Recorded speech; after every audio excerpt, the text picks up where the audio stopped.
F&B 餐牌時段設置。打開 CMS 點擊商品，點擊餐牌時段設定，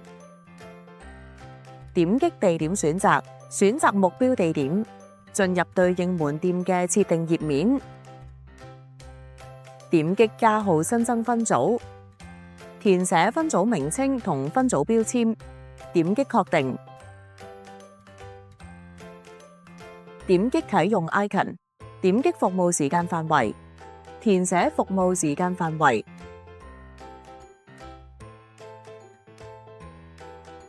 填寫附加收費名稱，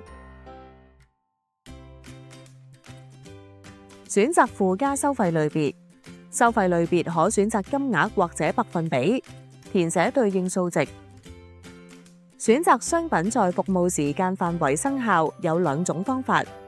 方法一，勾選左邊分類後，可批量開啟該分類下所有商品嘅狀態開關。方法二，單一商品開啟狀態，揾到商品對應生效星期，揾到商品並開啟狀態 icon。商品可按時段設置專屬售價，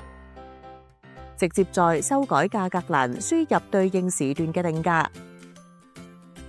可分別為星期一至星期日嘅同一時段設置不同售價。